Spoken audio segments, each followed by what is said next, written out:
Hi friends, எல்லாம் எப்படி இருக்கீங்க? இன்றைக்கி ஒரு சூப்பரான சில்ட்ரன் விரும்பி சாப்பிட்ற கேக் வெரைட்டினால சில்ட்ரன்ஸ் ரொம்ப லைக் பண்ணி விரும்பி சாப்பிடுவாங்க. அதுலேயும் கப் கேக்னால் சொல்லவே வேண்டாம். மோஸ்ட்லி சில்ட்ரன்ஸ்க்கு பார்த்தீங்கன்னா ஆல் டைம் ஃபேவரட்டே கப் கேக்காக தாங்க இருக்கும். ஸோ சிம்பிளாக வீட்டில் இருக்கிற இன்க்ரீடியன்ஸை வச்சு எப்படி நான் வந்து இந்த கப் கேக்கை வந்து ப்ரிப்பேர் பண்ண சொல்லி வாங்க வெயிட் பண்ணாமல் வீடியோக்குள்ளார போயிடலாம். ஸோ இந்த கப் கேக் செய்கிறதுக்கு என்னென்ன தேவை இன்க்ரீடியன்ஸ் சொல்லி நோட் பண்ணிக்கோங்க. ஸோ ஒரு கப் வந்து மைதா ஃப்ளார் எடுத்திருக்கேன். அப்புறம் வந்து பவுடர் சுகர் பார்த்திங்கன்னா 3/4 கப் எடுத்திருக்காங்க. கோகோ பவுடர் இன்றைக்கி நான் வந்து சாக்லேட் ஃப்ளவர் தான் செய்ய போகிறேன். அதனால் கோகோ பவுடர் வந்து 1/2 கப் எடுத்திருக்கேன். பால் 1 கப் எடுத்திருக்காங்க. இது பார்த்திங்கன்னா வெண்ணெய் வந்து உருக்கி பட்டர் எடுத்திருக்கேன். ஸோ 3/4 கப் பட்டர் எடுத்திருக்கேன். ஒரே ஒரு வந்து எக்கு எடுத்திருக்காங்க. ஸோ இதில் பார்த்திங்கன்னா பேக்கிங் பவுடர் ஆஸ் யூஷுவல் எப்போவும் வந்து கேக் செய்கிறப்போ நம்ம பேக்கிங் பவுடர் போட்டால் தான் வந்து அது நல்லாயிருக்கும். ஸோ வந்து இந்த மாதிரி சில்வர் கப்ஸ் நான் வந்து ஆல்ரெடி எடுத்து வச்சுருக்கேங்க. ஸோ டெக்கரேஷனுக்கு பார்த்தீங்கன்னா கார்னிஷ்க்கு கொஞ்சம் வந்து செரி எடுத்திருக்கேன். உங்களுக்கு தேவைன்னா நீங்கள் ஆட் பண்ணிக்கலாம், இல்லைன்னா ஸ்கிப் பண்ணிக்கலாங்க. ஓவராலாக பார்த்தீங்கன்னா இந்த இன்க்ரீடியன்ட் மட்டும்தாங்க கப் கேக் செய்கிறதுக்கு போதுமானது. ஸோ ப்ரிப்பரேஷன் வந்து ஸ்டார்ட் பண்ணிடலாம். ஸோ இந்த மாதிரி சில்வர் கப்ஸ் பார்த்தீங்கன்னா எல்லா டிபார்ட்மெண்ட் ஸ்டோர்லையும் அவைலபிளாக இருக்குது. நீங்கள் வந்து வாங்கி யூஸ் பண்ணிக்கலாம். ஸோ இந்த மாதிரி ஒரு அகலமான பவுல் எடுத்துக்கலாம். இதில் வந்து ஒரு சல்லடை எடுத்து வச்சுருக்காங்க. ஸோ நம்ம வந்து இன்க்ரீடியன்ட் எல்லாம் இந்த மாதிரி சளிச்சு தான் சேர்க்க போகிறோம். ஸோ அப்போ தான் வந்து எந்த ஒரு பபுளும் இல்லாமல் வந்து கேக் நல்லா ஸ்மூத்தியாக இருக்குங்க. ஸோ ஃபஸ்ட்டு வந்து எடுத்து வச்ச ஒரு கப் வந்து மைதா ஆட் பண்ணிக்கலாம். ஸோ அதுக்கப்புறம் பார்த்தீங்கன்னா பேக்கிங் பவுடர். இப்போ வந்து கோகோ பவுடர் வந்து நீங்கள் அதிகமாக சேர்க்காதீங்க, ஏன்னா வந்து கசப்புத்தன்மை வந்துடும். ஸோ நீங்கள் வந்து 1 கப் மைதானா 1/2 கப் இல்லைனா 1/4 கப் மட்டும்தான் நீங்கள் வந்து கோகோ பவுடர் எடுக்கணும். ஸோ இது எல்லாமே நல்லா சளிச்சு எடுத்துக்கலாம். ஸோ ட்ரை இன்க்ரீடியன்ஸ் எல்லாமே நல்லா இந்த மாதிரி வந்து ஆட் ஆகிற மாதிரி கலந்துக்கலாம் ஒரு 2 மினிட்டு. ஸோ நம்ம போட்ட அந்த மைதா அப்புறம் வந்து அந்த கோகோ பவுடரு பேக்கிங் பவுடர் எல்லாமே வந்து நல்லா மிக்ஸ் ஆகிற மாதிரி ஒரு 2 மினிட் வந்து நல்லா கலந்துக்கலாம். அப்போ தான் வந்து அந்த மிக்சர் வந்து ரெடியாகி வரும். ஸோ நல்லா வந்து இது செட் பண்ணியாச்சு. ஸோ இதில் வந்து நம்ம பவுடர் சுகர் ஆட் பண்ணுறோங்க. நான் இன்றைக்கி வந்து 1 கப் சுகரு மிக்சியில் போட்டு அரைச்சி எடுத்துருக்கேன் பவுடர் சுகரு. எப்போவுமே நீங்கள் வந்து கேக் செய்கிறதுக்கு பவுடர் சுகர் யூஸ் பண்ணுங்கள். அப்போ தான் வந்து கேக்கும் நல்லா ஸ்மூத்தியாக இருக்கும். அந்த சுகரோட கரகரப்பு தன்மை இல்லாமல் இருக்குங்க, நல்லா மெல்ட் ஆகிடும். ஸோ சுகரும் இந்த மிக்சரோட நல்லா வந்து ஆட் ஆகிற மாதிரி கலந்துக்கலாம். 1 by 1 இன்க்ரீடியன்ட் எல்லாமே ஆட் பண்ண வேண்டியது.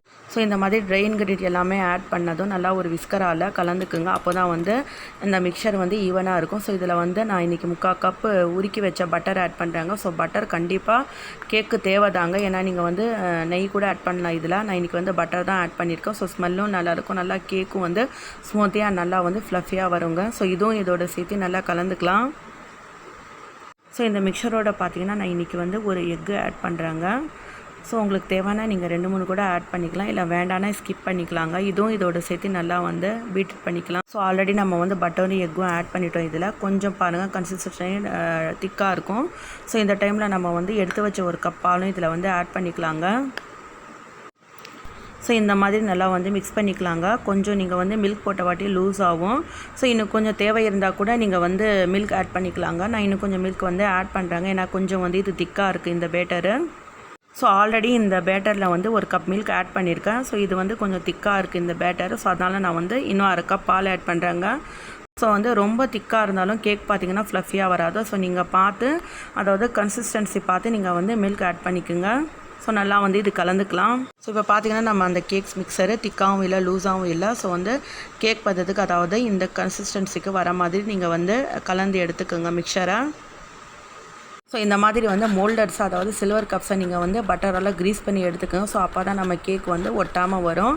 ஸோ உங்கள்கிட்ட வந்து ஃபார்ச்சூன் பேப்பர்ஸ் இருந்தாலும் பரவாயில்ல, நீங்கள் வந்து அது கட் பண்ணி எடுத்துக்கலாம். ஸோ இப்போ பார்த்திங்கன்னா நம்மளோட கேக் பேட்டர் ரெடி ஆகிடுச்சு. ஸோ கப்ஸும் ரெடி ஆகிடுச்சு க்ரீஸ் பண்ணி. ஸோ இதுக்கப்புறம் வந்து கப்ஸில் வந்து ஆட் பண்ணிக்கலாம் நம்ம. ஸோ நீங்கள் இந்த மாதிரி வந்து சின்ன ஸ்பேக்சுலாவை வச்சு கொஞ்சம் கொஞ்சமாக எடுத்து போடுங்க. நீங்கள் வந்து 1/2 கப் வர மாதிரி போடுங்க. அப்போ தான் வந்து அது பேக்கிங் ஆகி வரப்போ வந்து நல்லா மேலே வந்துடும், ஃப்ளஃபியாக வந்துடும். ஸோ எப்போவும் நீங்கள் வந்து ஃபில் பண்ணுறப்போ கப்ஸில் வந்து 1/2 இல்லைனா வந்து ஒரு 3/4 அந்த மாதிரி இருக்கிற மாதிரி ஃபில் பண்ணிக்கோங்க. ரொம்ப வந்து ஃபில் பண்ணாதீங்கன்னா மேலே வந்து அது பொங்கி வந்துடும்.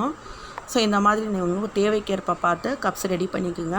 உங்கள் கப்ஸ் இருந்தாலும் பண்ணிக்கலாம், இந்த மாதிரி சில்வர் கப்ஸு அல்லது உங்கள் வீட்டில் இருக்கிற மக்கு, செராமிக் மக்கு, ஸோ அந்த மாதிரி இருந்தால் கூட, இல்லை பேப்பர் கப்ஸு அதாவது பட்டர் பேப்பர் கப்ஸ் அந்த மாதிரி இருந்தால் கூட நீங்கள் வந்து அதில் வந்து ரெடி பண்ணிக்கலாம். ஸோ இந்த மாதிரி நான் எல்லா கப்ஸ்லேயும் வந்து ஃபில் பண்ணிக்கிறேன்.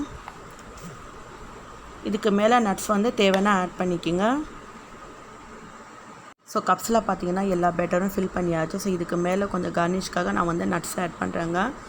ஸோ வந்து வெறும் கேஷு மட்டும் நான் இன்றைக்கி ஆட் பண்ணுறேன். உங்களுக்கு தேவைன்னா நீங்கள் வந்து பாதாம் அல்லது பிஸ்தா அல்லது வந்து செர்ரி கூட வந்து ஆட் பண்ணிக்கலாங்க.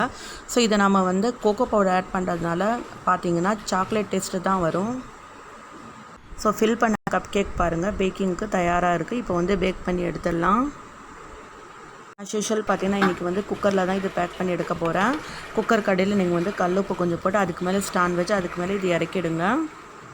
ஸோ கம்மி ஃப்ளேமில் வச்சு கேஸ் கட்டும் விசிலும் நீங்கள் எடுத்துடுங்க. 40லேருந்து 45 மினிட் வரைக்கும் ரெடி ஆகிடும். இப்போ 40 மினிட் ஆச்சு. நான் இப்போ வந்து செக் பண்ணி பார்க்குறேன். ஸோ நம்மளோட கேக் வந்து நல்லா பேக் ஆகிடுச்சு. இந்த மாதிரி டூத் பிக்கால் வந்து நீங்கள் பாருங்கள். ஸோ சூப்பரான கலர்ஃபுல்லான எம்மியான சில்ட்ரன்ஸ் லைக் பண்ணுற கப் கேக்கு அவ்வளோதாங்க ரெடி ஆகிடுச்சு. ஸோ இன்றைக்கி நான் உங்கள் கூட வந்து கப் கேக் வந்து ஷேர் பண்ணியிருக்கேன். எப்படி இருக்குன்னு சொல்லி கண்டிப்பாக நீங்களும் ட்ரை பண்ணி பாருங்கள். உங்கள் ஃபீட்பேக்கெல்லாம் எங்களுக்கு கமெண்ட் பண்ணுங்கள்.